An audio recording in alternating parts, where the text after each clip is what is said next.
Well, thank you very much. It's a great pleasure to be here in this massive hall. I can't believe that all of you decided that coming to talk about the topics we're going to talk about tonight was the top priority in your life. But let's see if we can justify that. You know, that might be a good aim. See if we could make it worthwhile. So to make your decision correct.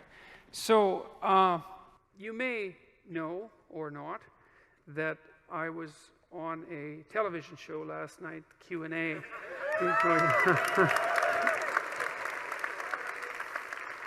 Apparently you know that. Some of you anyways. I can't say I enjoyed it, really.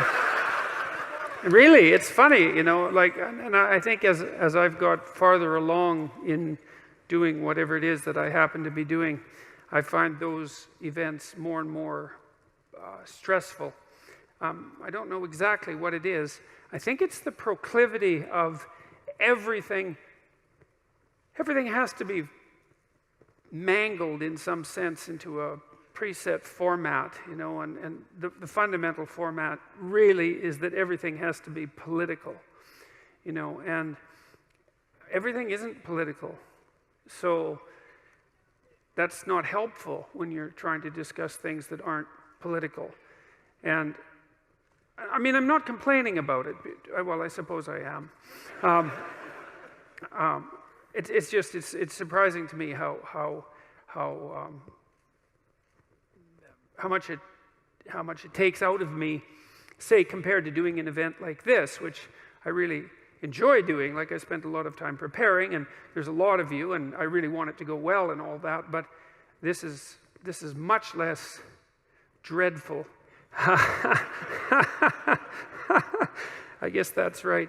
And you know, and then there's the strange constraints on format. You know, people ask very complex questions, and then you have a minute to answer. And you know, there's something downright sinful about answering a really complicated question in a minute, because it sort of suggests that complex questions have answers that take 1 minute, and they don't.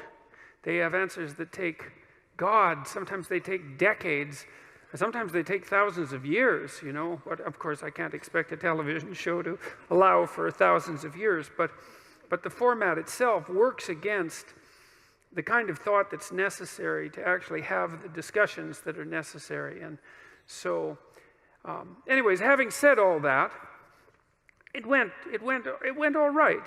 I would say there were no nasty surprises, and particularly, and it was a civil discussion. Whether it was a productive discussion or not is a different matter, but it wasn't an unproductive discussion, and so that's something. But there was one question that came up, and I thought I would actually start talking about that question tonight, because I've never been happy. I've been asked this question a lot, and I've never been happy with the answer that I've given to it, and I've never really been able to exactly I've never been able to figure out exactly why I haven't been happy with the question. And so I'm going to try to answer it properly tonight, and then I'm going to talk more generally about 12 rules, about the book. Now, it's fine, this question is directly relevant to the book, and so it should make for a good lead-in, but it'll enable us to talk about something that I think is really very much worth talking about, and I hope I can formulate the problem properly and then formulate the proper answer, at least more coherently than I've managed. I followed this rule for a very long time, which I actually found was a Socratic rule. I didn't know this until really quite recently, until I wrote 12 Rules for Life. Socrates said that he had a daemon, and by which he meant an internal voice. And he said that he always listened to it. And then that was what made him different from other people, that he always listened to this voice. And the voice didn't tell him what to do. It told him what not to do. And when the Delphic oracle proclaimed that Socrates was the wisest man in Greece, in Athens and in Greece, one of the reasons Socrates attributed her decision to deem him the wisest man was because, well, she said he knew nothing, but he knew in part that he knew nothing, at least in part because he was always listening to the voice of his daemon, his internal conscience. And then I just found out the other day that the word democracy comes from the same root, which is really interesting. Like, I had no idea that that was the case, because what it suggests, it's so fascinating looking at how words are related to one another historically, because you find strange connections between ideas that you would never imagine, and sometimes they're unbelievably profound. And so the basic, what happened historically is that, well, so there was the concept of the Socratic daemon. Now, it was the daemon that Socrates listened to when he decided that he was not going to run when the Athenians decided that they were going to put him to death, the Athenian aristocrats, right? Because they thought that he was corrupting the youth by, talking to them and telling them the truth. And I suppose that's certainly grounds for chasing someone out of your town. Anyways, they gave him plenty of notice because they didn't really want to kill him. They just wanted to get the old goat the hell out to some other city where he could cause trouble there. And his friends were, making plans to scurry him away from Athens. And he went out and consulted his daemon, and it told him not to leave. And that was a big shock to Socrates because, of course, he didn't want to die. And but yet he had decided that he was always going to follow the dictates of the daemon. And so he did something that only a philosopher would do, was reversed his assumptions. He thought, oh, well, I was afraid of dying, and my daemon said, stick around, and so I must be wrong. It must be worse to risk not following that internal voice than to risk this form of death, which is a question you have to really wrestle with, and one his friends weren't very happy about. But in any case, he didn't run, and we have two good court-like documents attesting to that, one written by someone named Xenophon and the other by Plato. They're very interesting documents. I would highly recommend reading them. They're very short, and one of the reasons I would recommend reading them, apart from the fact that they're fascinating and short, is that you also get the sense from what Socrates wrote that because he had lived his life fully, no holds barred in some sense, that he could let it go when the time came. And that's an interesting thing, because, well, it's a question I think that we all wrestle with. We should, is like, well, is there a purpose to our life? And, well, that's a hard question. And then if there is a purpose, well, how is it expressed? And then if there is a purpose and our lives are truncated, as they are by death, then how can that purpose have significance? And those are hard questions. But Socrates' experience seemed to be that he had lived enough in his life so that when push came to shove, which it certainly did, he was able to gracefully let it go. And he attested to that with his death. And that's fairly convincing, that's a fairly convincing argument. And it's one that I find, well, it's hard to tell if I find it exactly credible, but I don't find it incredible. I mean, I certainly have noticed that as I've got older and have done things, what would you say, accomplished isn't exactly the right word. I've participated in many things that I'm pleased to have participated in them, but wouldn't necessarily go back and participate in them again. It's sort of as if when you do something and you finish it, it's as if it's done. You don't have to do it again. And maybe it's possible, who knows, that if you finish your life, whatever that might mean, if you exhaust your life, then that's enough life, that you've had enough. And I mean, that doesn't mean that I try not to keep myself healthy and that I want to die tomorrow. It doesn't mean any of that. I'm trying to stick around as long as I can, but there's still that curiosity about the relationship between life and mortality, and the possibility that a life well lived exhausts itself in some fundamental sense, so that you can be satisfied, let's say, with what you were. There is some psychological evidence that bears on this. If you ask people what they regret, especially as they get older, what they generally report is things not done. So they don't regret so much mistakes they've made, although of course people obviously regret mistakes they've made as well. So they don't exactly regret sins of commission, right? Errors that they've actively made. They torment themselves for opportunities that had presented themselves that they did not, let's say, exploit or engage in.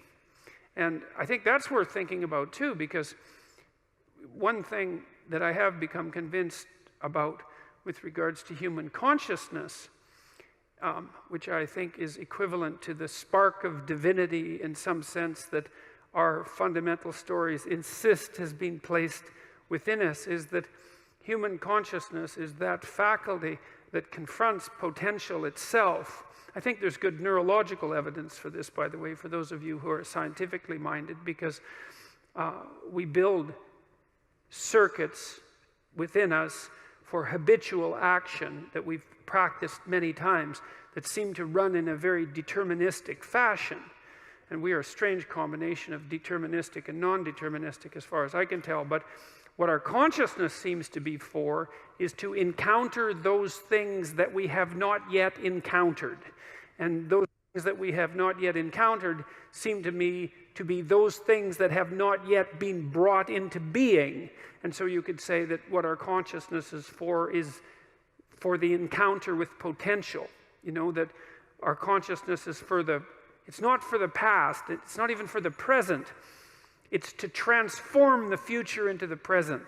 And really that's what our consciousness does. When you wake up in the morning, you have a new day ahead of you, and the day could take you in very many directions. And the weeks and the years, all of that can take you in very many directions. And you have some apprehension about what those directions might be. You have some apprehension about what role your choices might make in transforming that potential into one form of actuality or another. I mean, you certainly know that there are dreadful mistakes that you might be very tempted to make that would produce all manner of hell around you and still be tempted to do it. It seems like it's sitting there right in front of you as a possibility. You also know that, you could haul yourself up out of bed and attend to your duties and do the sorts of things that you're supposed to and set a few things right that day and that week, and that likely things would at least not be worse, and they would probably be better. And I do believe that I don't understand how this can be the case. I don't understand how it is that consciousness can function in that way, because I think to understand that, we would have to understand what it means for the future to be only potential rather than actuality, and who the hell understands that? I mean, no one. And then we'd have to understand how it is that our conscious choices and our conscious ethical choices transform that potentiality into actuality, into reality, into the present and the past. And we certainly act as if we believe that that's what we do. We upbraid ourselves. For example, when we do a bad job of it, we're upset with our children and those we love if we don't believe that they're living up to their potential. We're guilty and ashamed when we make choices that we feel are inappropriate. We understand to some degree that the manner in which time lays itself out has something to do with the ethics of our choice. And again, I would say that's a very deep idea. I think it's the most true idea I know. It's very emphasized, that idea emphasized in ancient religious stories such as those that are outlined in Genesis, or in Genesis with its strange insistence that, God is that which brings order out of chaos, formless potential, generates the world out of formless potential, and that we're somehow made in that image, which seems to me to be the case. And that the proper way, by the way, to go about acting in that image is to act in relationship to the potential that confronts you with truth and with courage, with careful articulation. That's the logos. And that if you do that, then what you bring forth is good. So anyways, those are all background ideas that are associated with 12 Rules for Life, and they have a bearing on this question that I want to answer tonight. And so I'm going to sit. I have some notes, which I don't usually use, but I'm going to use them tonight because I haven't got everything about this particular notion memorized in some sense yet, because I'm still working it out. But that should work out okay. So we'll see. We'll see what happens.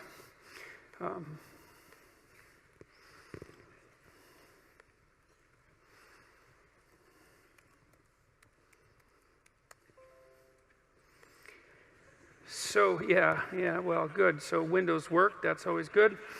I've seen it not work sometimes when Bill Gates demonstrates it, and that's got to be very, very embarrassing. Although I would say, all things considered, he seems to have done quite well. All right, so here's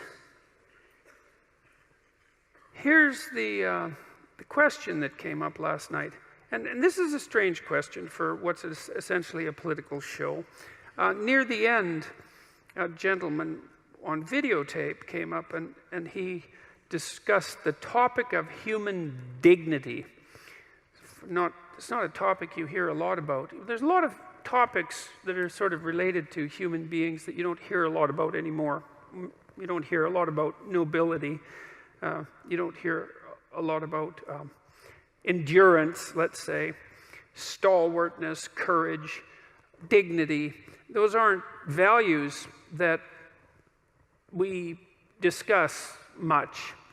Responsibility being another one, which is one I'm quite thrilled about, all things considered, because I think it's the pathway to meaning itself.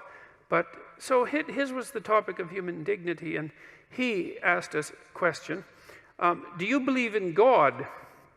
And then he said, as a Catholic, I don't see any other way that we can have a universe with dignity. And so I'm not so concerned about the second part of his commentary, although I might get to that. But the first part, do you believe in God, is a question that's been leveled at me many times.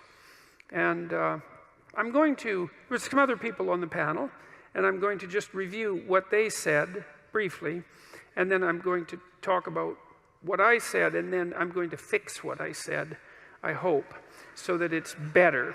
At least that's the plan. So Terry Butler, who is a Labor frontbencher, said, I'm agnostic. People are inherently valuable because they are people. And no, that doesn't work out. It's one of those 1-minute answers, except it's actually only 10 seconds. Because you can make the opposite argument, and people do all the time, like the Club of Rome, for example, which was an organization in Rome, logically enough, formed in the 60s, was very much concerned about the terribly detrimental effect that human beings were having on the planet. And I believe it was one of the Club of Rome members who coined the idea, and if it wasn't, it was someone who was thinking exactly the same way, so it works out either way, that human beings were something approximating a cancer on the planet, because of all the terrible things we were doing ecologically and so forth. That was back when people believed we were going to overpopulate the planet to such a degree by the year 2000 that there would be widespread privation and starvation, which, by the way, if you haven't noticed, there isn't. And if you look at the terrible things that people do, apart from the despoiling of the natural environment, let's say, there's all the, malevolence that's associated with human interactions and also human social systems. And it isn't so obvious as a consequence of that you can make a straightforward case that human beings are inherently valuable merely because they're human beings, because you can make an equally logical case from first principles that they're inherently, well, destructive, or that they should be perhaps limited in their ability to procreate, or that they are a catastrophe for the planet as a whole, or that our entire history is nothing but a sequence of what would you call unrequited malevolence, and that people generally can't be trusted. And so I don't find that answer particularly satisfying. I think it's just self-referential. People are inherently valuable because they are people. It's like, well, you don't really get anywhere with an answer like that. So she's agnostic, but then she has this idea, despite her agnosticism, that you can make the case a priori with nothing buttressing it, that people are somehow inherently valuable. And it seems to me that that requires a little more depth and a little more explanation for it to actually be convincing. You know, it's like, it's not obvious to me that people themselves think that they're valuable all the time. Often they don't think that at all. They certainly don't think that often when they're depressed.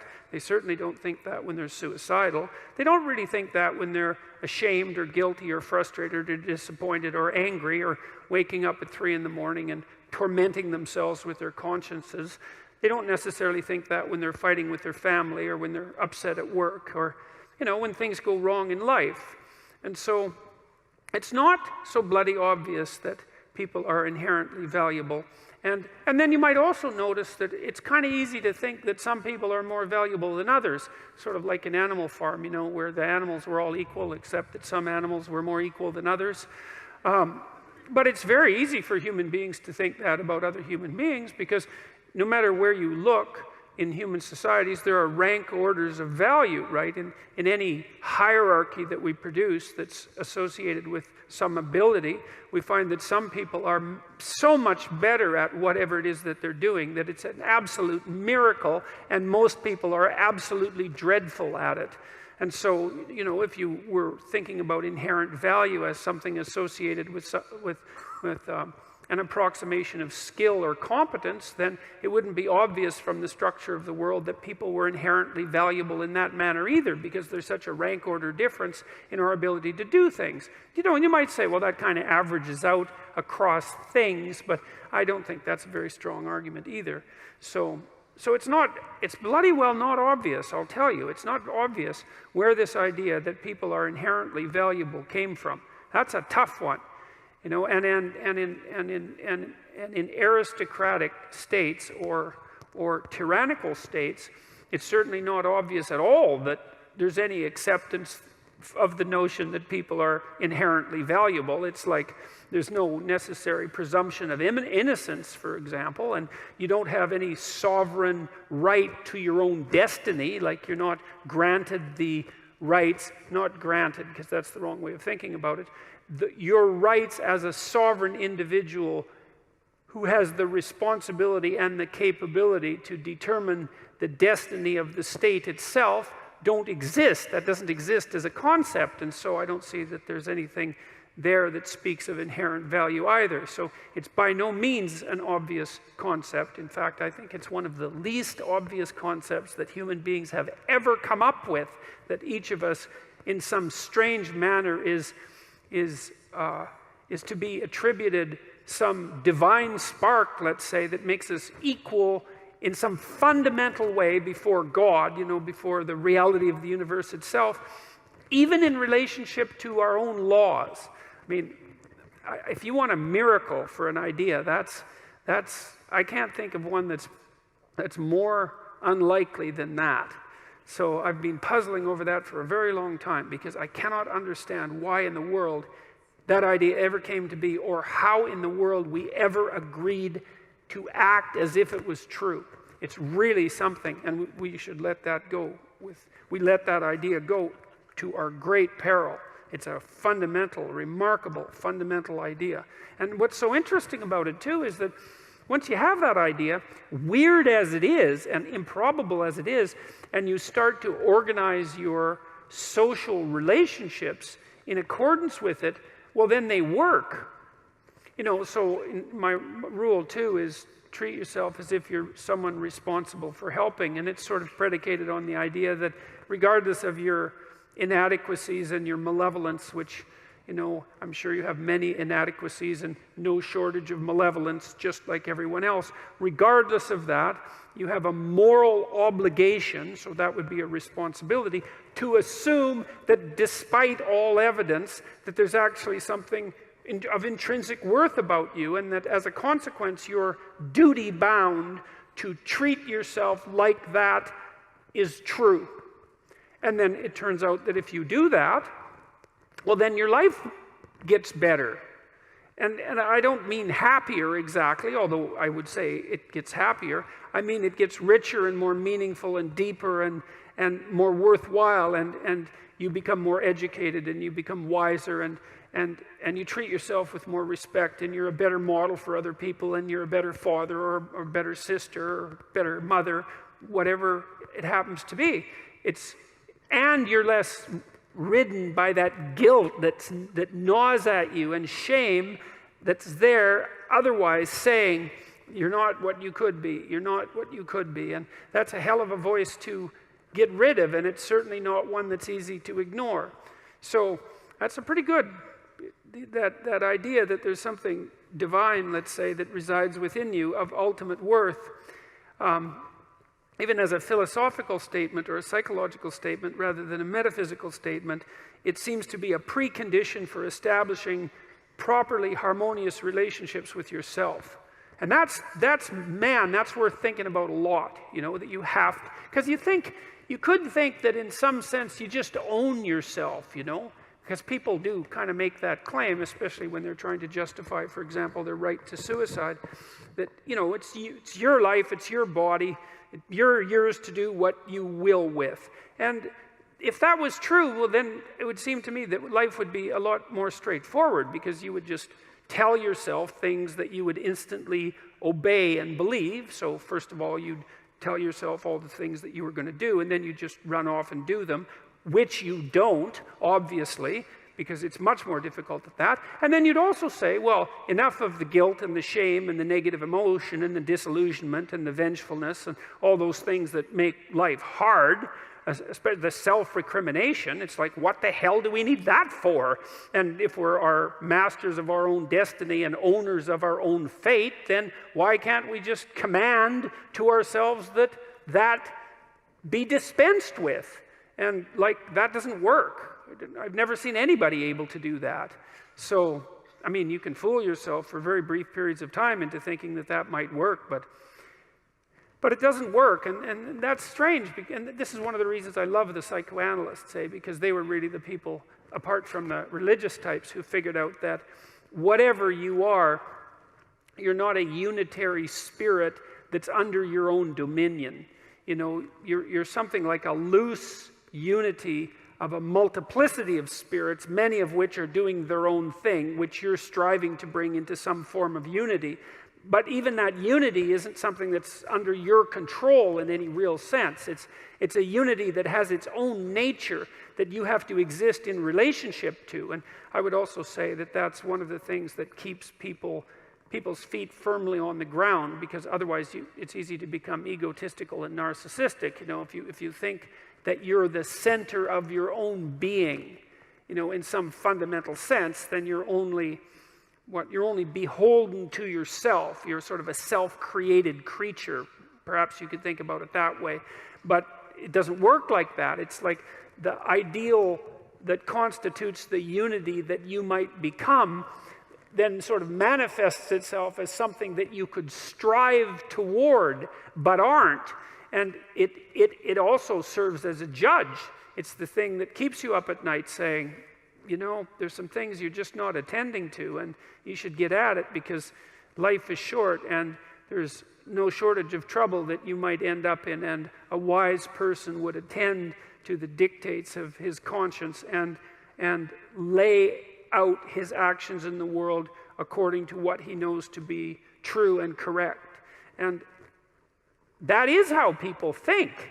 And it isn't obvious that why we think that way. This is part of the reason that it seems to me so obvious that we have a religious instinct, because I can't think of what else you would possibly call that other than a religious instinct. You know, Nietzsche, when he proclaimed the death of God, which by the way was no triumphant proclamation, because he also mentioned that we would never find enough water to wash away the blood, which was his, what would you call it, prognostication for the 20th century, and a very accurate one at that.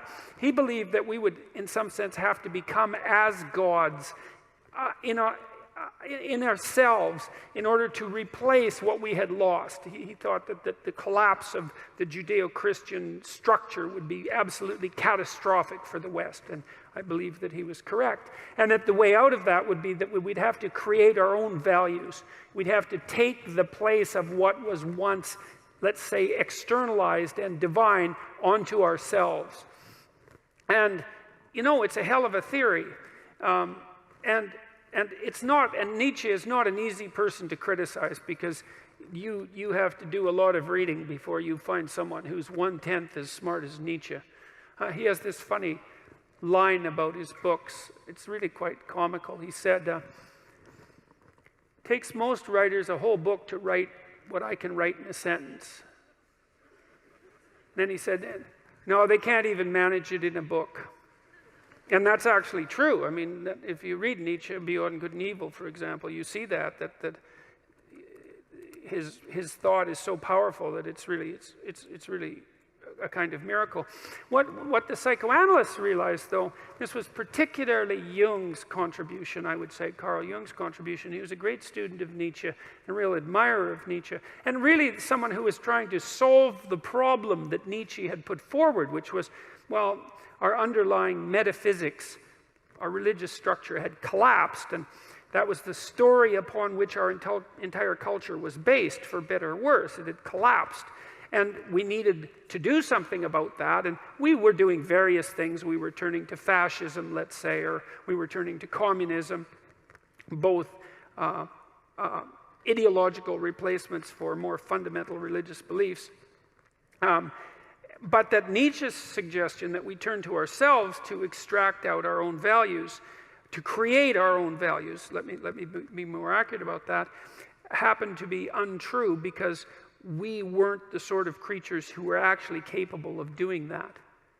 And it's one of the reasons I love Jung and his biological take, in some sense, towards human beings, because Jung firmly believed, and I think all of the evidence supports him, believed that human beings actually had a nature, you know, that we weren't merely social constructions, which we certainly aren't, despite what the social constructionists insist upon forcing us to think increasingly through legislative means, and that we had to wrestle with what it was that we were. You know, even though we're our own creatures in some sense, we also have to wrestle with our intrinsic nature. And we know about the nature part of that more and more. I mean, we know more about our neural circuitry, for example. We know that there's a circuit for rage, and there's a circuit for fear, and there's a biological system for jealousy, and there's a system for altruism, and there's a circuit for play, and there's another one for pleasure, and there's a complex circuit for negative emotion, pain and anxiety and frustration and disappointment and guilt and shame. And we know that human beings share that motivational structure not only with all other human beings, but certainly with all mammals and almost all animals. And so that biological component of us is unbelievably deep, right? It's tens of millions, hundreds of millions, and even billions of years old. I read an interesting paper just the other day. You know, I tend to talk about lobsters more than the average person, and one of the points I made in 12 Rules for Life was that our neurochemistry, at least some of it, is so similar. It's been conserved so completely throughout the immense duration of evolution, hundreds of millions of years, that lobsters, like human beings, appear to become the lobster equivalent of depressed if they suffer a hierarchy defeat, and that if you give them chemicals that are roughly analogous to human antidepressants, it perks them right back up. their posture improves, and they'll go off and fight. And you know, when I first discovered that, it just blew me away. I never recovered from it. I thought, my God, really, that the continent is 350 million years of continuity in the structure of those systems. And you know, we know the serotonin system, which is the system I'm talking about, does govern your observation of where you sit in a social hierarchy, like it does for many, many animal species. And as one consequence of that, regulates your emotions, so that if it sees that you're a relatively high status creature in your local environment, then it tends to allow you to feel more positive emotion and less negative emotion. And if it sees you as a low status creature in your local comparative environment, then it does the opposite. It overwhelms you with negative emotion and suppresses positive emotion. And so, you know, and that's really bad. No one likes that. It's fundamentally, there's really nothing worse that can happen to you than that, to have those emotions adjusted in that manner, so that the incentive reward and the motivation and the positive emotion vanishes from your life. So there's nothing to be enthusiastic or excited about, and all of the negative emotions, pain, disappointment, frustration, grief, all of those terrible negative emotions are tremendously magnified. No one wants that. It's the last thing you want. Perhaps it's the last thing you want.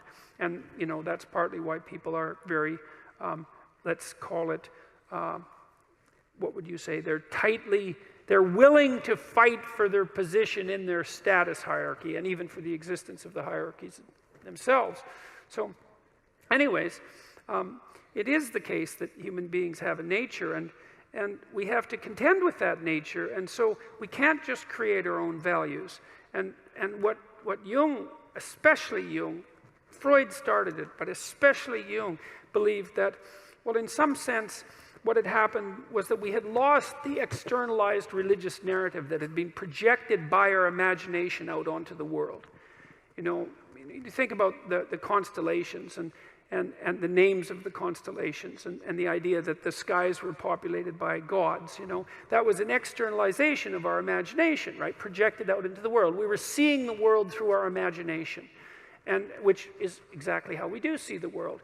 And as we proceed, we're better able to distinguish, let's say, what's imagination from what's objective world. But that doesn't mean the imagination disappears or that it's without value, because the imagination is part of what helps us, let's say, confront the future, because we do that with our imagination, and to compose things in possibility before we realize them in actuality. So for Jung, the world of gods just collapsed within, back into the imagination, and it was into the imagination that we had to go again to discover what we had lost, to discover these lost values. And that's akin, in some sense, I suppose, to rescuing your father from the belly of the whale. A very brilliant intellectual tour de force to manage that supposition, especially back when he did it. And I think I see no evidence whatsoever that he was wrong, given, as I said, our radical inability to command ourselves as if we are our own in some fundamental way. We seem subject to intractable moral laws. And I'm not trying to make a case for the accuracy of those laws necessarily, or for their metaphysical origin, but I am trying to make a case for their psychological and phenomenological reality. You definitely experience them insofar as you suffer, let's say, from the pricks and arrows of your own conscience. And I doubt if there's a single person in this room who doesn't regularly suffer in that manner, and some of you suffer like that virtually all the time, which can also be a problem. In any case, it's interesting to note that we're not exactly masters in our own houses, and that's such an interesting thing to note, because you think, well, if we're not masters in our own houses, Well, what is it? Is it just a chaotic internal structure?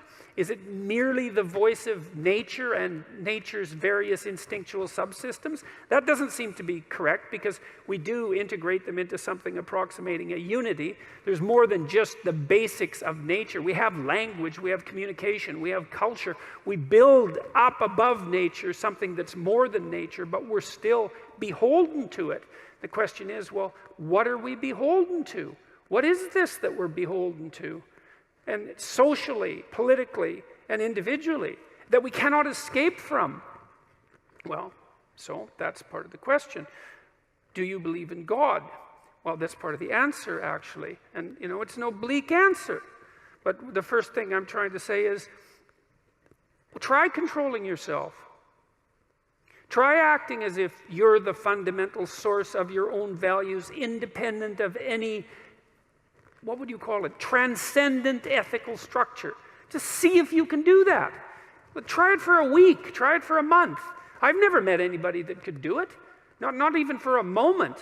I mean, I don't know how many of you have read Dostoevsky's Crime and Punishment, but I would highly recommend that if you're interested in this sort of thing, because it's the definitive study of this idea. Because in Crime and Punishment, the protagonist commits the perfect murder, and he has his reasons for it, and many reasons, because Dostoevsky didn't mess around. When he wanted to give someone reasons, he gave them reasons, and Raskolnikov, the main character, had reasons for murder.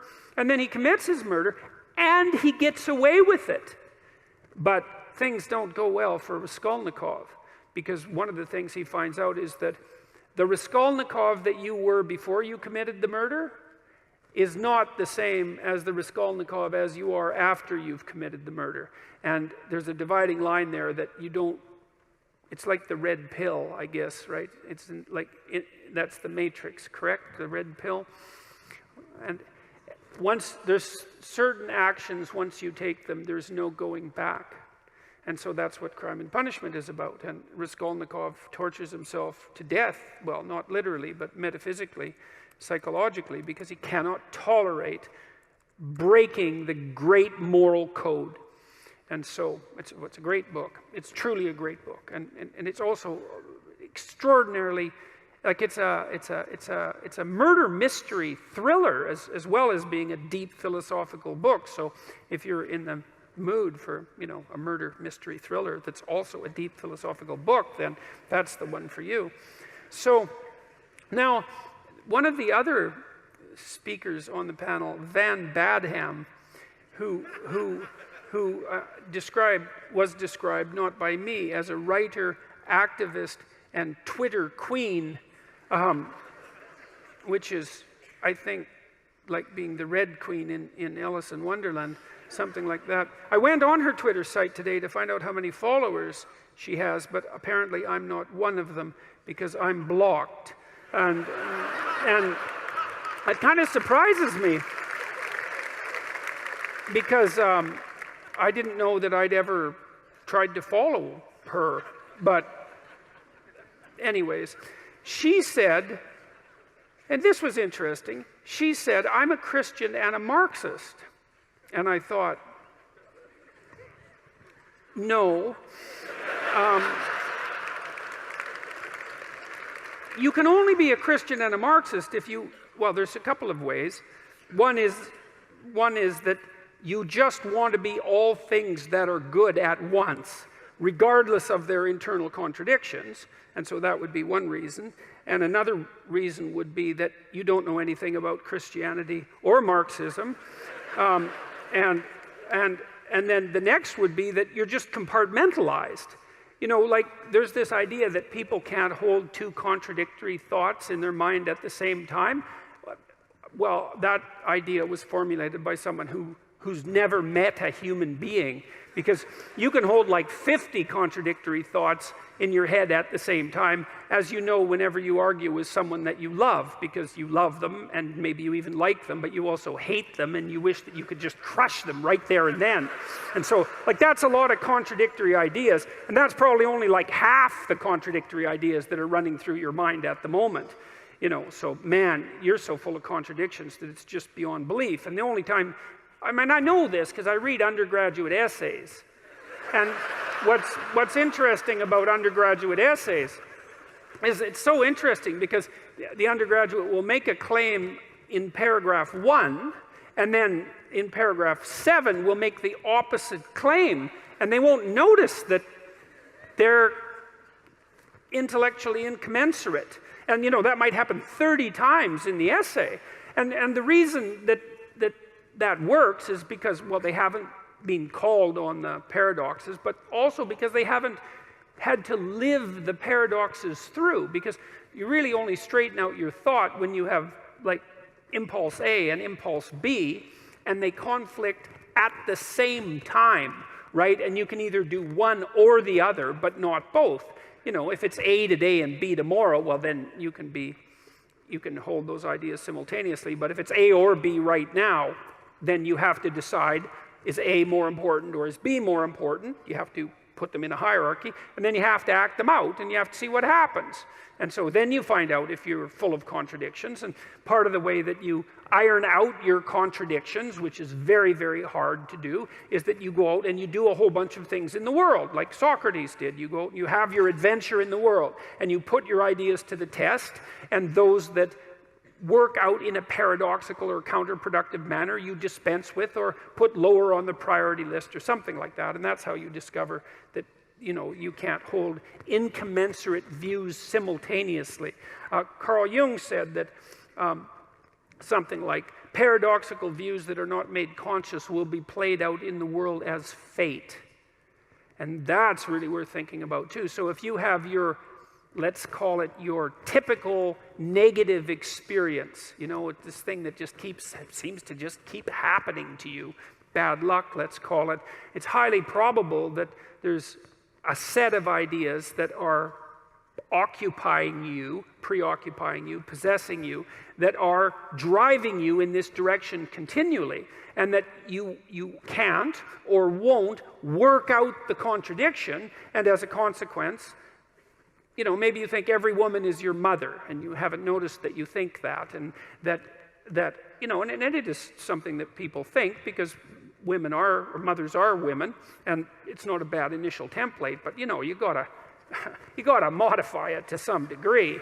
And if that's an unconscious idea that you have and you continue to play it out, you may run into your continual habitual negative experience with women, and you'll wonder what the hell is wrong with women, but it isn't the women that has the problem, it's you. And if you run into problems with women all the time, then it's highly probable that the problem is you. So, not always, but generally. So let's go into this Marxist and Christian idea here just for a minute. So we'll start with some of the ideas of Marx. Well, Marx believed that people were basically socially constructed so that we were blank slates, and that whatever our nature was given to us essentially by our surroundings, but even more importantly by our social class, right? Because Marx was a theorist of social class and believed that the primary dispute, let's say, the primary motivator of human history, the primary driver of human history was something like the rich versus the poor, the bourgeoisie versus the proletariat, and that was a consequence of your social upbringing, and that your group identity was paramount. Okay, so there's nothing about that that's vaguely Christian. That's not how the Christian worldview works. It's not how the Judeo-Christian worldview works, because in that worldview, you're fundamentally an individual. Your nature is fundamentally attributable to you by God. You're fundamentally responsible to God, and and history itself is something like the playing out of your relationship to the transcendent. So those things aren't the same. They're not commensurate. You can't believe both of them at the same time. Marxism is a materialistic philosophy. It's predicated on the idea that, essentially, an idea that Dostoevsky criticized in great depth was that if you just made people rich enough, let's say, if you deprived them of their privation, if you equalized their economic status, let's say, that the utopia would come to light upon earth. And, I have a certain amount of sympathy for a view point like that because, you know, who likes starvation and misery? You know, there's nothing positive to be said about that, but I think Dostoevsky was right too in his criticism of Marxism, although he wasn't directly aiming this at Marx, in Notes from Underground, where he noted that, you know, if you gave people what they wanted in terms of, let's say, bread and circuses, if they had, as he said, nothing to do but eat cakes and busy themselves with the continuation of the species, which is kind of a nice phrase, that the first thing they would do is take a hammer and smash things just so that something improbable and strange would happen, just so that we could have our way. You know, and it's kind of a recapitulation of the idea of original sin in Dostoevsky's subtle manner, is that we're the sorts of creatures that, you know, what did he say? We're ungrateful. That's the thing that primarily distinguishes us from animals, is we're ungrateful and that we can curse. That was what he thought made us different than animals. And that even if we got what we wanted materially, that wouldn't satisfy us because we're not the sorts of creatures that can be satisfied with material possessions, let's say, or material comfort, because it isn't even obvious that we're after comfort. I mean, what do you want? You want to just lay in a feather bed and eat peeled grapes all day? I mean, maybe for an hour or so, that might not be a bad idea, but, you know, it's going to get dull pretty quick. You're going to go out looking for trouble. And it's certainly possible that the more material resources and the easier they were to get that you have at your disposal, the more creative ways you're going to find to cause yourself trouble when you go out and look for trouble. And that's a testament to the human spirit, and Dostoevsky knew this. It's like, well, whatever we're here for, it isn't the utopia of equal material distribution. That's not, we're not looking to be fed and asleep, you know? And I don't know what it is that we're looking for. God only knows. Maybe what we're looking for is to continually keep looking, something like that. I mean, that's the sorts of creatures that we are. But the materialist philosophy is that, well, if you just provided for people economically, problem over. And no, wrong. I mean, most of you are, as given that you're going to be ill in one way or another, and that you're still subject to mortality and all of the terrible natural limitations that human beings are characterized by, you're about as well off as you're going to get. You know, the economic data already show that once you have enough money so that bill collectors aren't chasing you, which basically puts you, say, at the kind of in the upper reaches of the working class or maybe the lower end of the middle class, something like that, that additional money has absolutely no effect whatsoever on your self-reported well-being, which is something like a combination of positive emotion and absence of negative emotion. So you might like to think that, you know, if you were rich, your life would be better. And maybe it would be somewhat better, but it wouldn't be as much better as you might hope. And that's because you'd still have most of the problems that people have. You know, you still maybe wouldn't get along with your sister, and you'd still get divorced, and maybe you'd even be more likely to. And there'd still be illnesses that would beset you. You'd be able to deal with them perhaps with some degree of more urgency. And you'd still have the problem with what the hell your life is for and what you're doing on the planet and how to conduct yourself in the proper way. And so we don't want to be too naive about materialism, even though we don't want to be ungrateful for its advantages.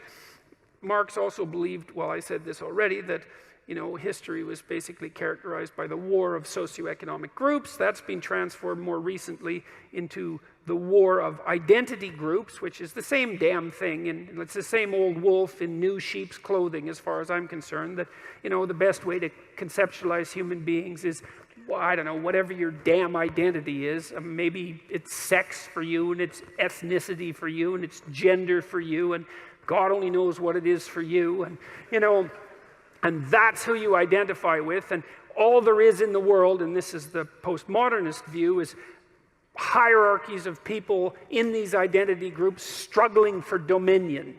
You know, and that's a quasi-Marxist viewpoint. It's just a variant of the bourgeoisie versus proletariat theory of history, which is a foolish theory as far as I'm concerned, and certainly not one that we need to take forward into the 21st century, although we seem, you know, destined to insist that we do so. He believed that the revolutionary overthrow of the oppressor class was necessary and morally demanded, and that turns out to be a little bloodier than I would say the typical Christian, Judeo-Christian ethic might require, because it doesn't require you to take up arms against your evil overlords and, well, put them in gulags and kill them by the millions, for example, and that to me seems to be an important difference.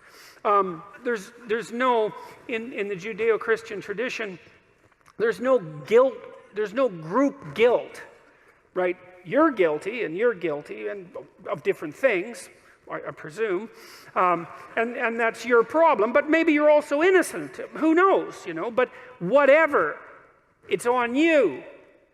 It's not a consequence of your racial heritage or your ethnicity or your gender, any of those things. It's between you and God, let's say, or it's between you and the state even, but at least it's between you and the state or God. It's not like, well, you know, your father was a factory owner, let's say your grandfather, and so it was perfectly reasonable during the Russian Revolution and the Red Terror to vacuum you up along with your whole family and do away with you because you'd been irredeemably tainted by your bourgeoisie past. So that's another place where Marxism and Judeo-Christianity are, they're not just different, like they're opposite.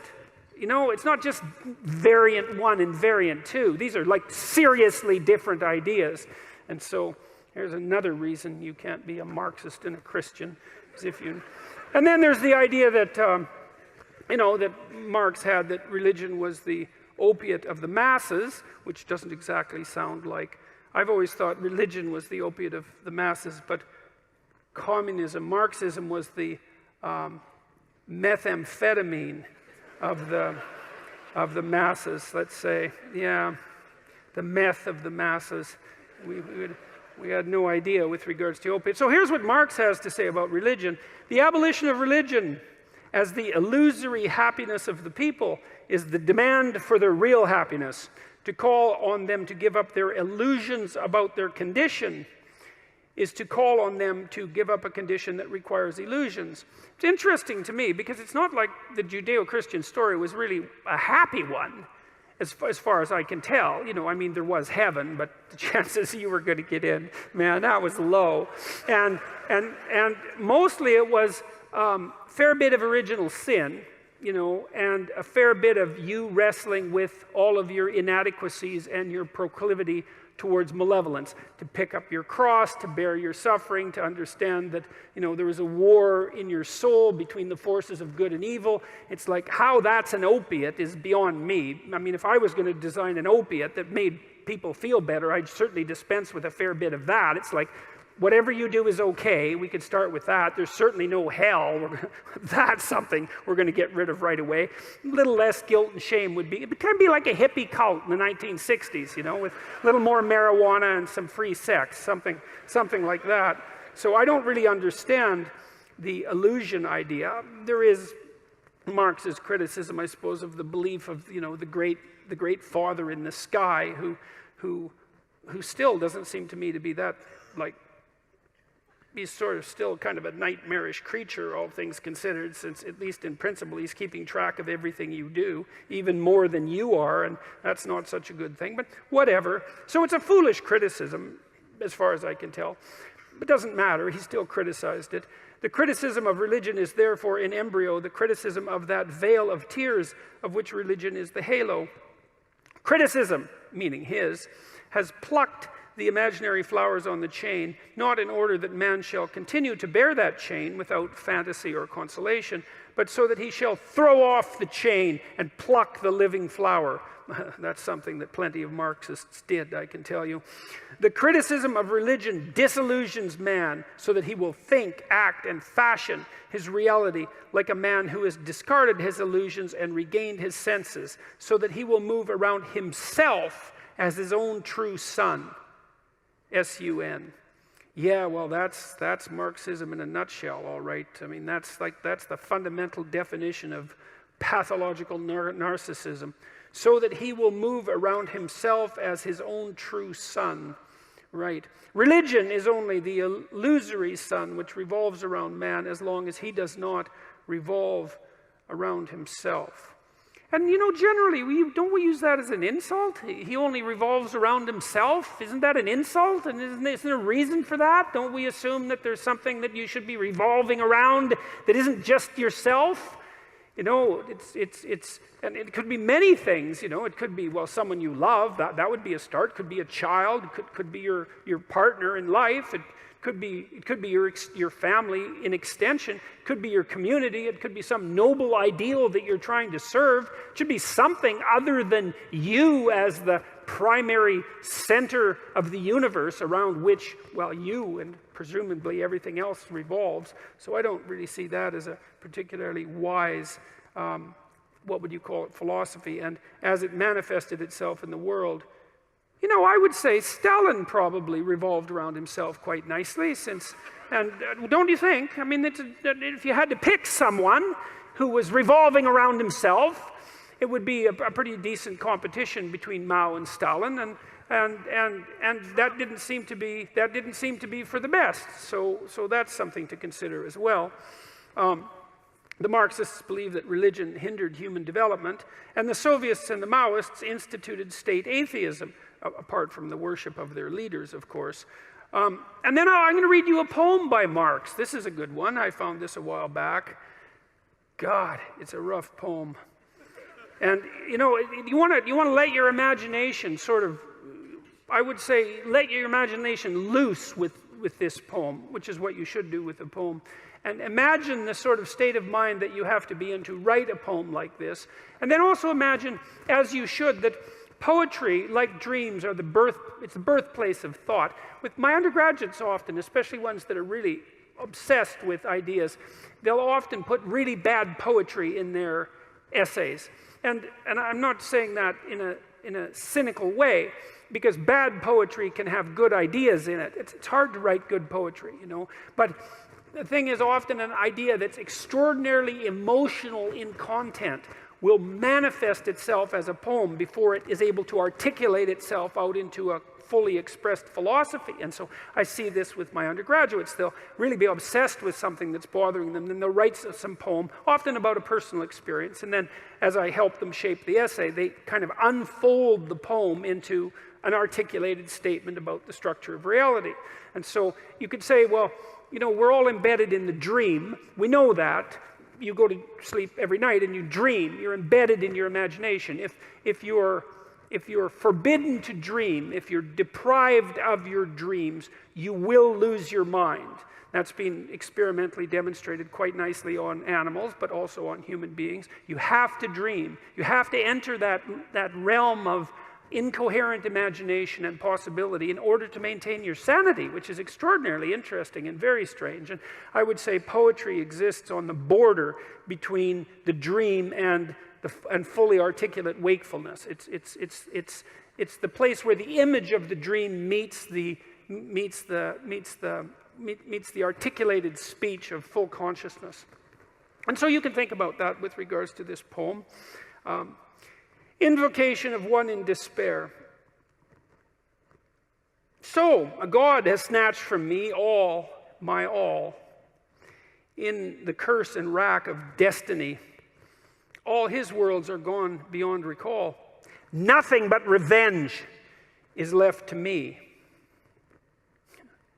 On myself, revenge I'll proudly wreak. On that being, that enthroned Lord, make my strength a patchwork of what's weak. Leave my better self without reward. I shall build my throne high overhead. Cold, tremendous shall its summit be. For its bulwark, superstitious dread. For its marshal, blackest agony. Who looks upon it with a healthy eye shall turn back, struck deathly pale and dumb, clutched by blind and chill mortality. May his happiness prepare its tomb. And the Almighty's lightning shall rebound from that massive iron giant. If he brings my walls and towers down, eternity shall raise them up, defiant. Well, I would say that's the sort of poem that would be written by someone who revolved around himself as his own true son.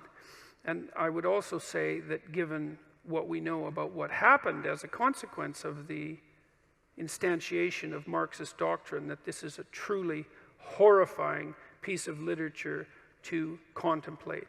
Written, by the way, when Marx was rather young. So then the question came to me, do I believe in God?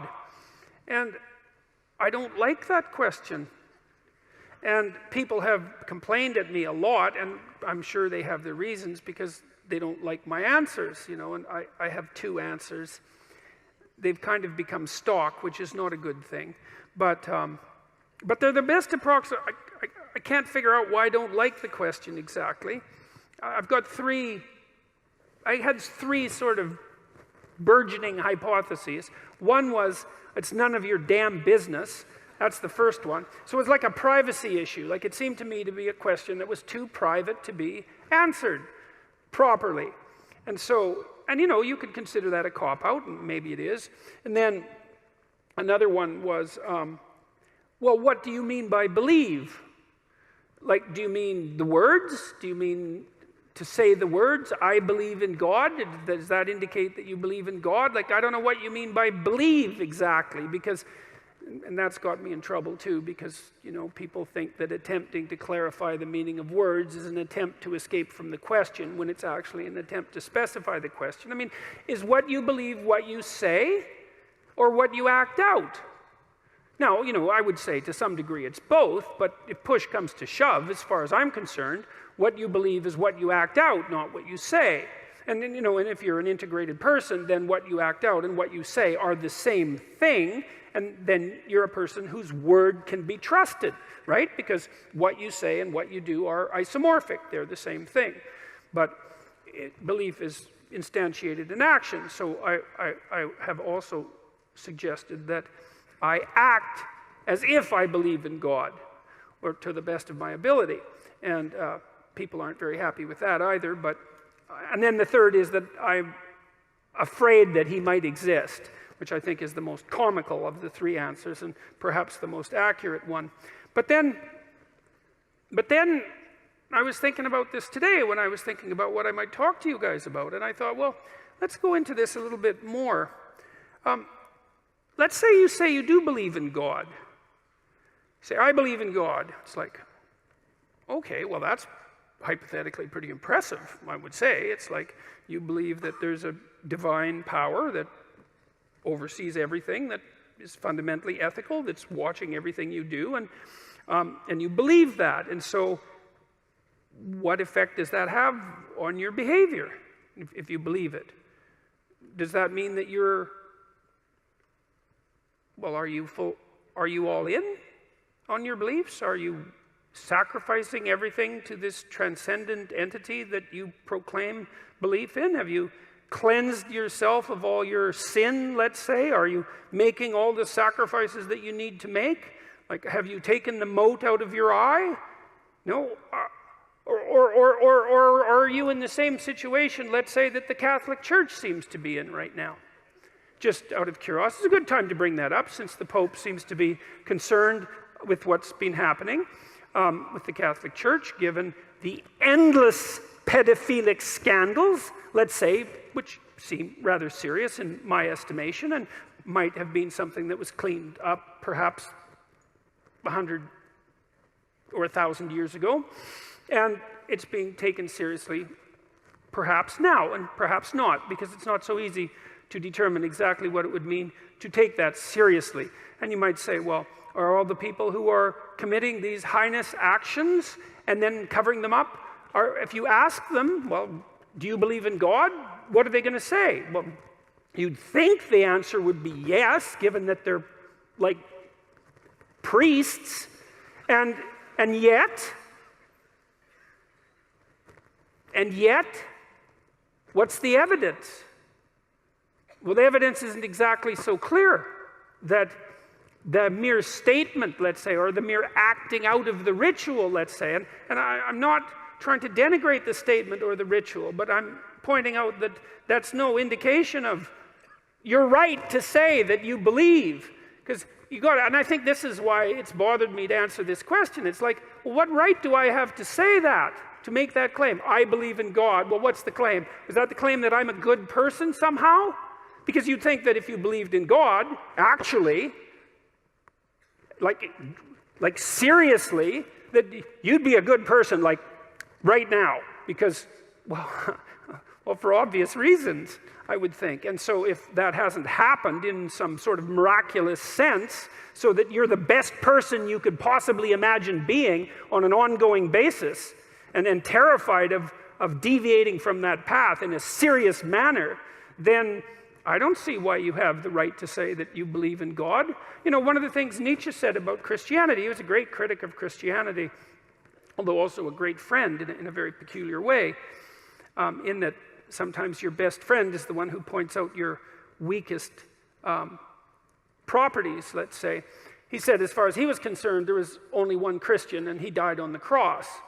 And that's a, you know, perhaps an extreme statement, but one worth giving some consideration to. It's like, well, then you look at what are you called upon? Let's say if you're going to proclaim yourself as a believer, you know.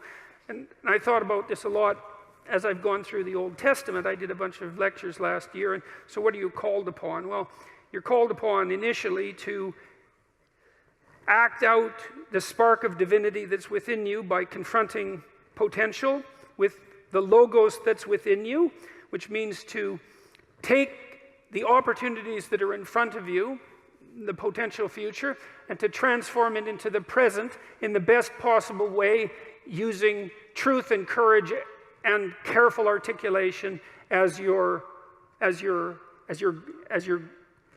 guide. So that's the first thing you're called on to do. That's a major deal there. That's a tough one. And then the second is to make the proper sacrifices. That's the Cain and Abel story. Is like you want something, you genuinely want it, you want to set the world straight, then you let go of what's necessary and you pursue. You let go of what isn't necessary, no matter what it is, no matter what it is.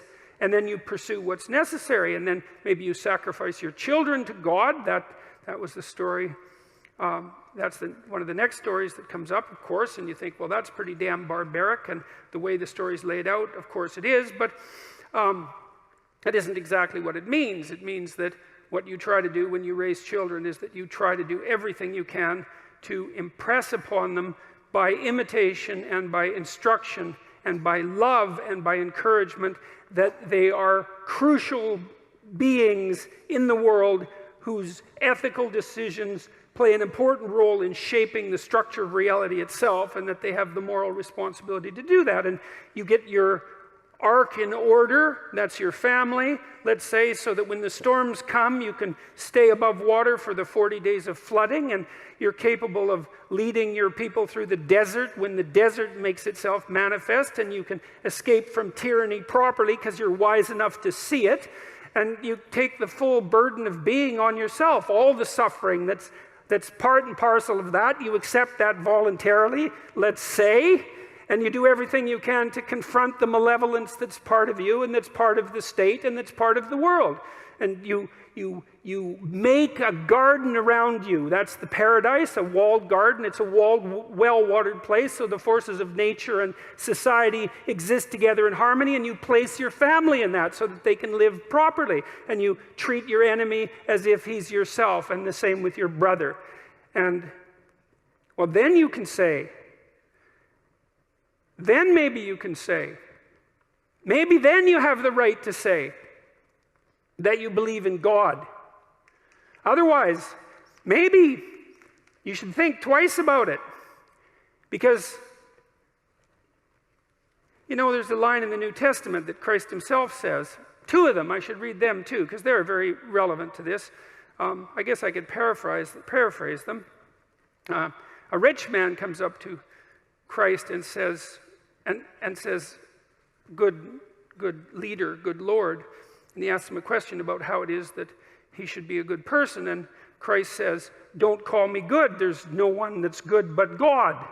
And, you know, that's worth thinking about. I mean, the one person that in principle, in our ancient stories, had the right to make some direct connection between himself and the divine was unwilling to do it when challenged. And so it might be reasonable to assume that each of us could be much more cautious about making that sort of statement bluntly when we're asked. And then the other line is, not all those who say, Lord, Lord, will enter the kingdom of heaven. Got that about right? Which means something approximating, just because you make a claim to moral virtue, let's say, your belief in God, which I can't see how you can make a higher claim to moral virtue than that. You know, I mean, agnostic, atheistic, I don't really care. The point is something like this. Imagine something of ultimate transcendent value. I don't care whether you believe in it or not, but imagine that something like that exists. And then you swear allegiance to it, which is to say, I believe in this. I mean, there's a heavy moral burden that comes along with that, just to allow yourself to utter the words without feeling that you should be immediately struck down appropriately by lightning. And so I think that's why that question makes me uncomfortable. It's that I don't think I have a right to make that proclamation. There's another thing, too, that I learned when I was going through these biblical lectures. It was a fascinating thing to do. It was the story of Jacob, who became Israel. And Jacob was a real trickster, you know. He was a morally ambiguous figure, to put it mildly. I mean, he tricked his older brother out of his birthright. And he was full of tricks. And he had a lot of tricks played on him, too, and maybe learned something as a consequence. Anyways, after running away from his brother, who had murderous thoughts, and for good reasons, for like about 20 years. Maybe it was only 14. But doesn't matter, it was a long time. He decided that he would go back and try to make peace. And he came to this river. He sent his family across the river along with his belongings, and partly as an offering to his brother, a peace offering. And he had a dream, visionary experience, hallucination, God, who knows what it was. And he dreamt that he wrestled with an angel all night, and that the angel was God.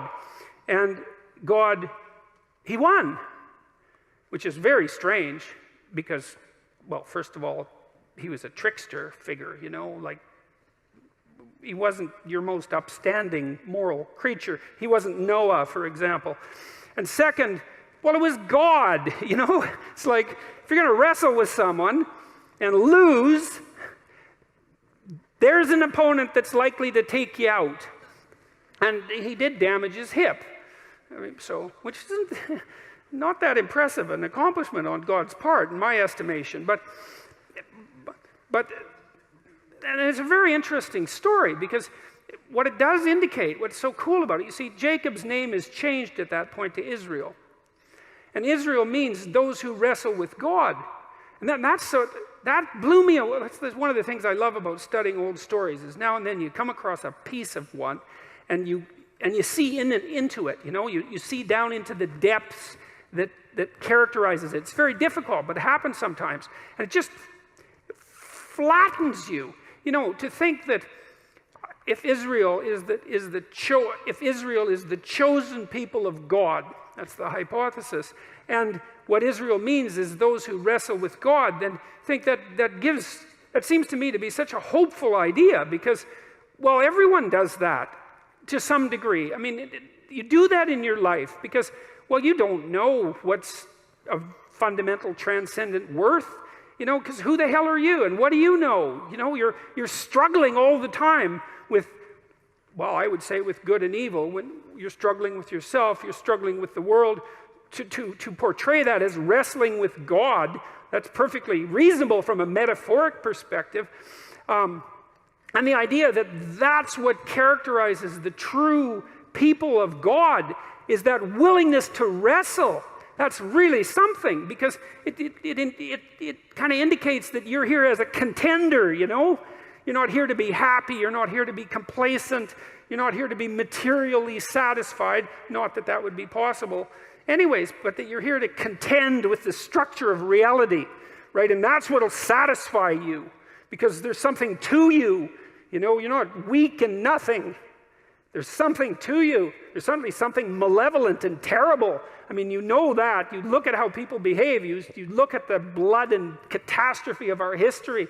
You can certainly see the absolute hellish depths of the human soul. But there's something that takes root in that and grows up out of that that's absolutely magnificent beyond belief, and that's looking to contend. You know, and I've often thought that I've been fortunate in my marriage, because you think, well, you get married and you live happily ever after. It's like,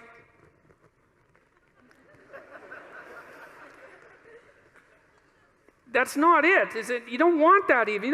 What do you want? You want your partner to do just all she's going to do is sprinkle rose petals in front of you, right? And pat you on the back of the head and tell you how wonderful you are constantly, day after day. Man, you'd be so sick of that after maybe it'd take a month.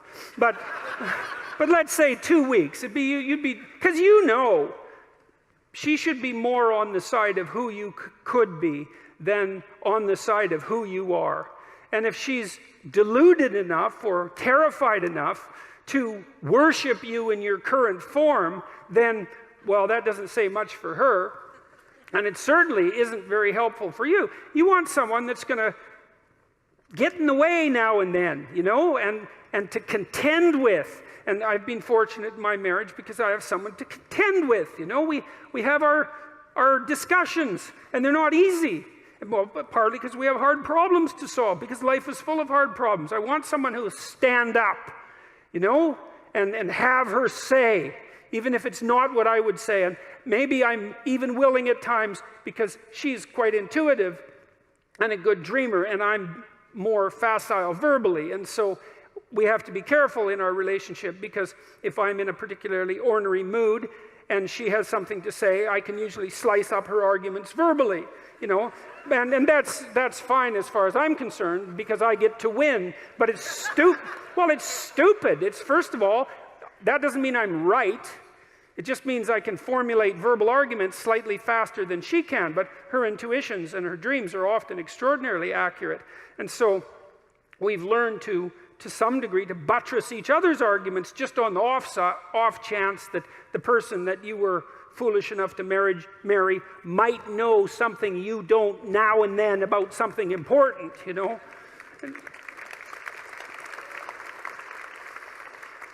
And so what do you want? Well, you want someone to contend with. And then it's an adventure, you know, and then you have someone that you love and that you respect.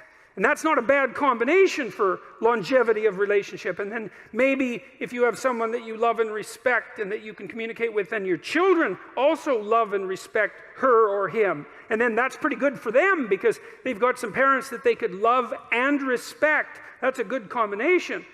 You know, it solidifies their life.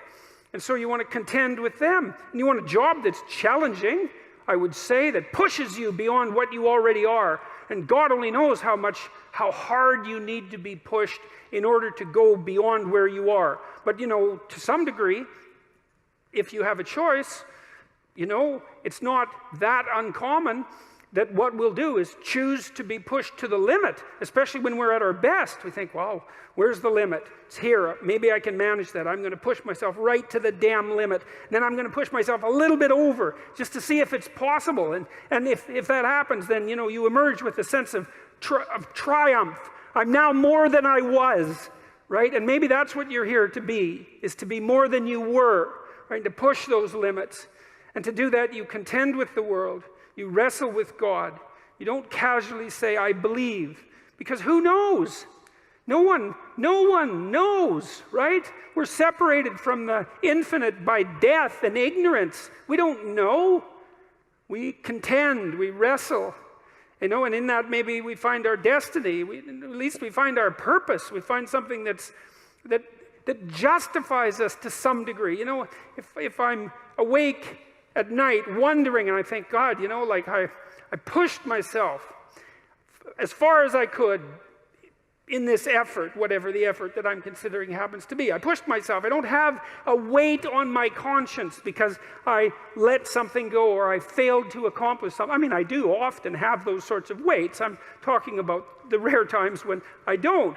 It's like, well, there's something that's where there's some atonement and some peace as far as I'm concerned, where that contending and that wrestling has been successful. And I would say that insofar as you're deeply involved in that, like completely involved in that, thoroughly involved in that, then you have the right to say that you believe in God. And since I'm not like that 100% of the time, or even approximating the percent of the time that I would like to be like that, you know, despite my best efforts, then when people ask me, I'm not going to say something virtuous like I'm a believer, because there's plenty wrong with me that needs to be fixed before I would dare utter words like that. Thank you.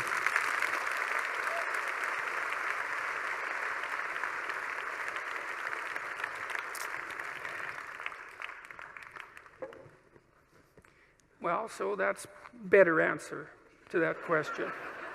So, thank you very much for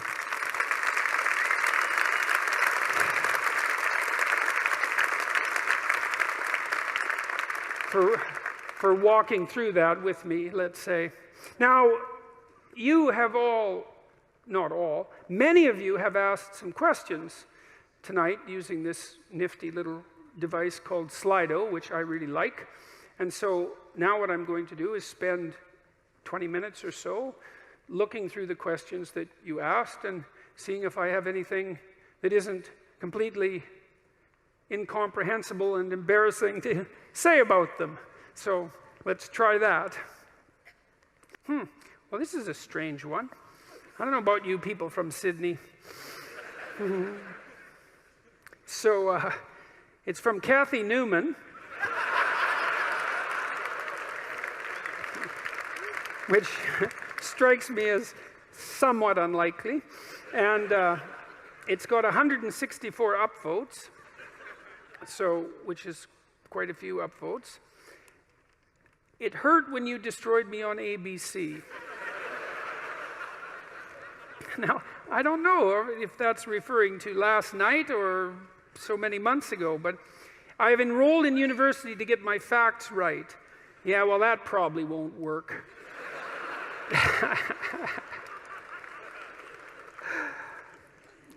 Thank you for enlightening my soul.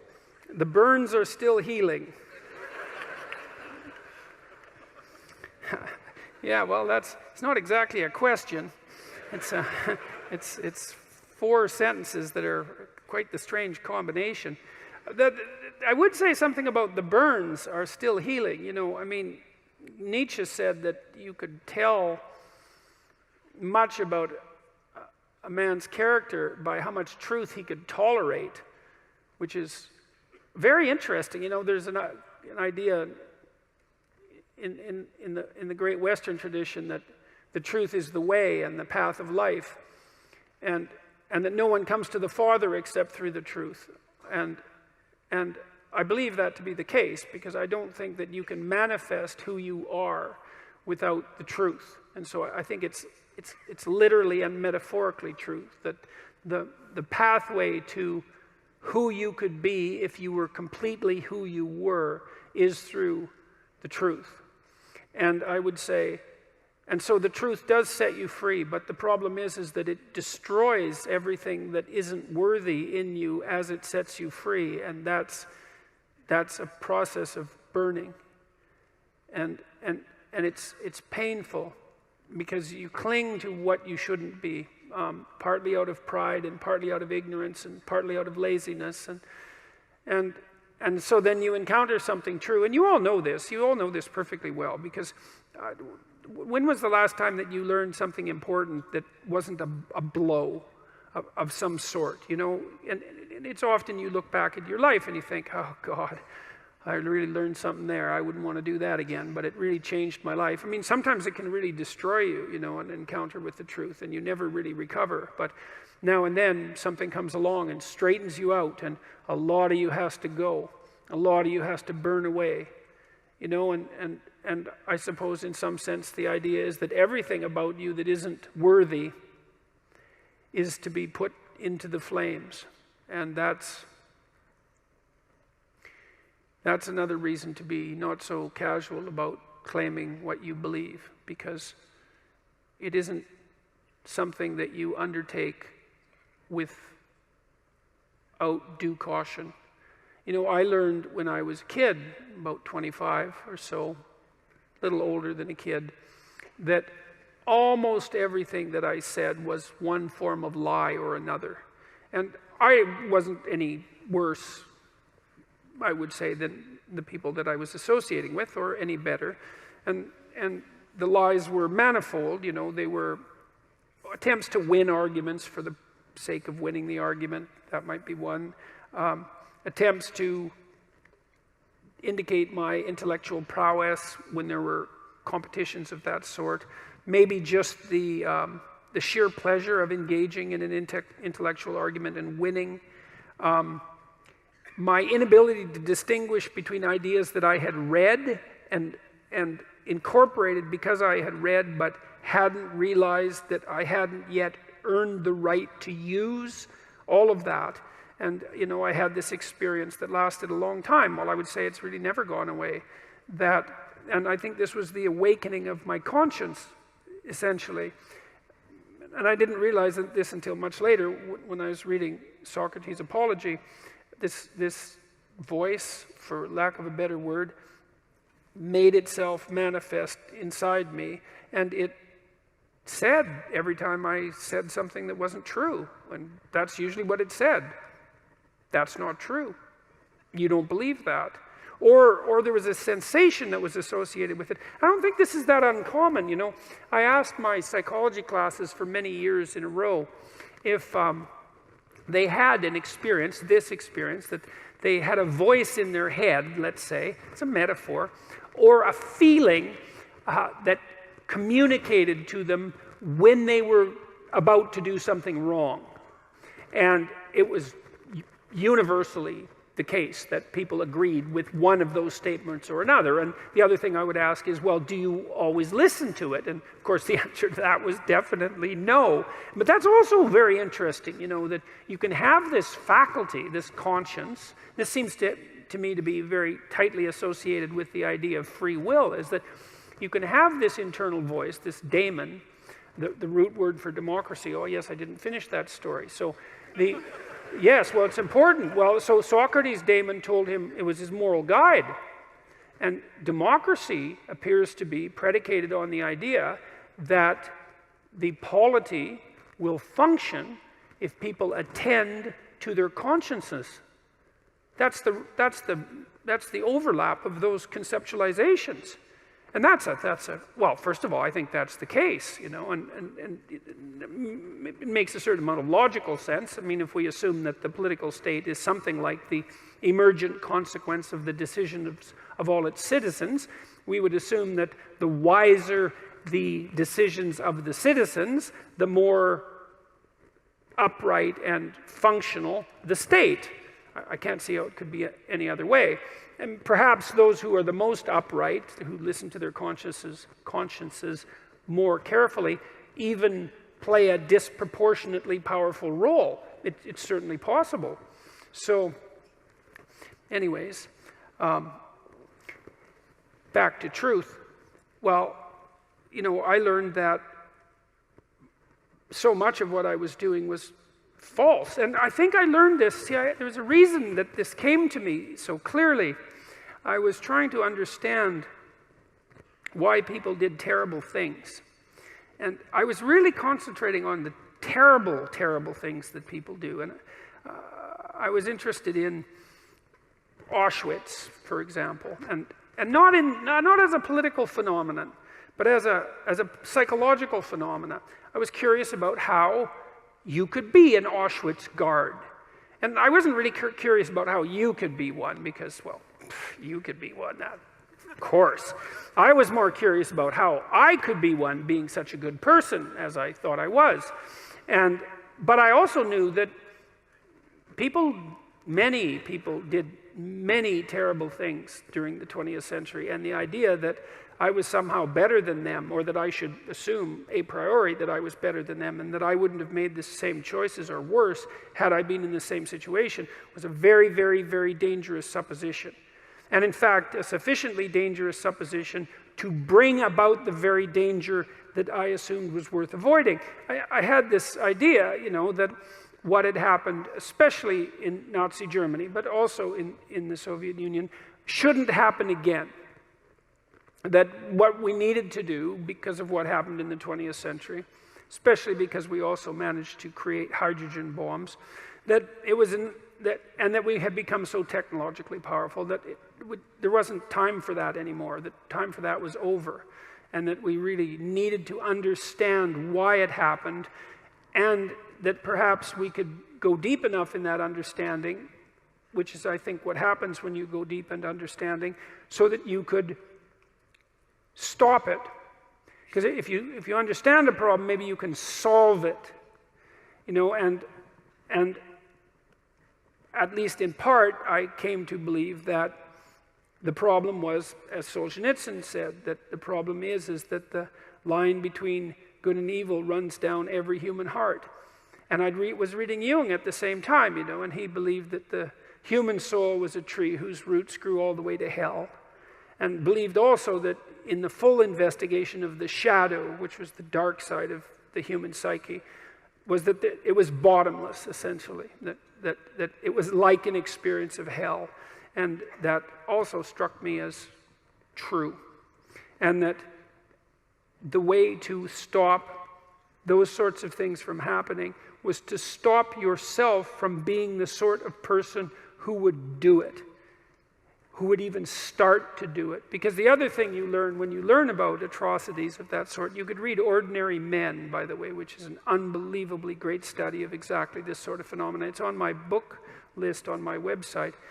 It's about a group of German policemen who were turned into brutal murderers over a period of months when they went into Poland after the Germans had marched through. And they were just ordinary middle-class men. And they weren't forced into this by their leadership, by the way, either, which is one of the things that makes the book so interesting.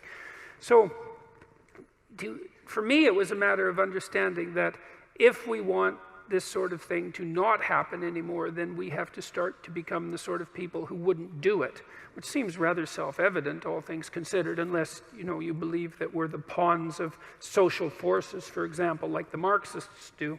And I don't believe that, because we're also the creator of social forces. And we're also capable of standing up to social forces, because I would say the individual is more powerful than the social force, all things considered. Interestingly enough, that the way to stop such things from happening, the way to remember properly, is to understand that you could do it, that you could do those terrible things, because the people who did them were like you, and that the way out of that is to stop being like that.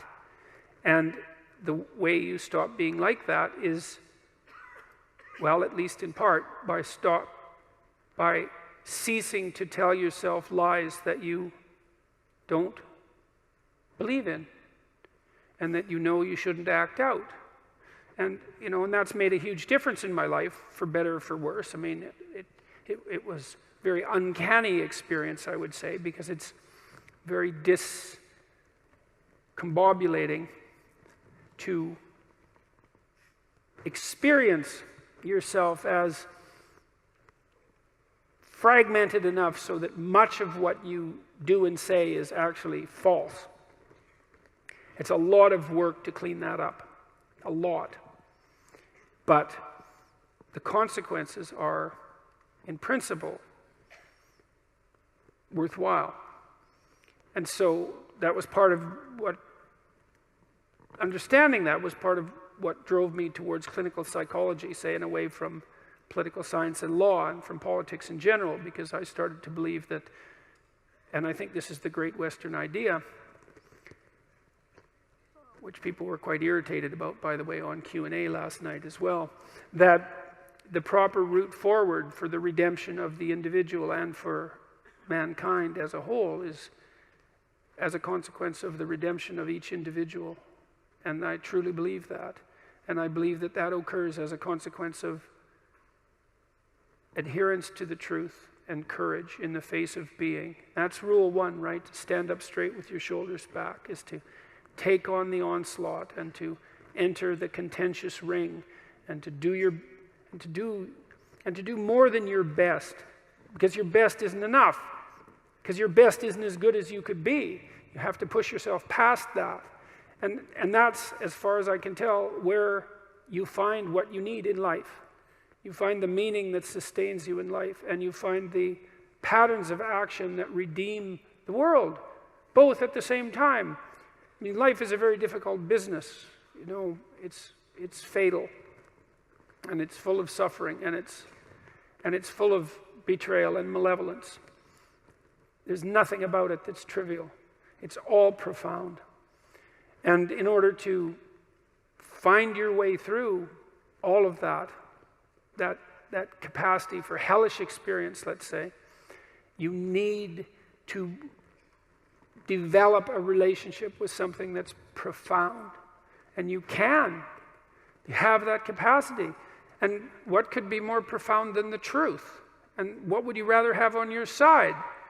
And you might say, well, that's obvious, and of course everyone should do that. And then you need to know why you don't. And the answer is, well, sort of encapsulated in this first amusing question, you know. Thank you for enlightening my soul. The burns are still healing. It's like, well, you know, there's no shortage of dead wood to burn off. And there's no shortage of pain when the dead wood burns off. And that's what makes people afraid of the truth. You know, maybe that's why Moses encountered God in a burning bush. Who the hell knows? But there's something about that idea that seems to me to be the case. And so, what's the decision that you make? You know, you decide to believe. You know, it's a risk, an existential risk. It's an act of faith. You believe that the truth can set you free. You believe that people have an intrinsic divinity about their soul. You decide that you're going to live in that manner and that you're going to let everything about yourself that isn't worthy of that goal die.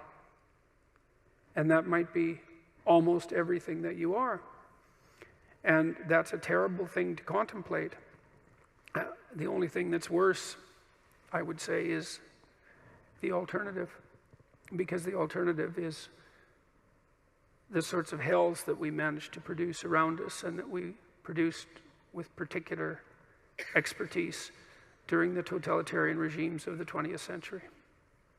And it would be a good thing if we decided collectively and individually not to go back there again. Thank you.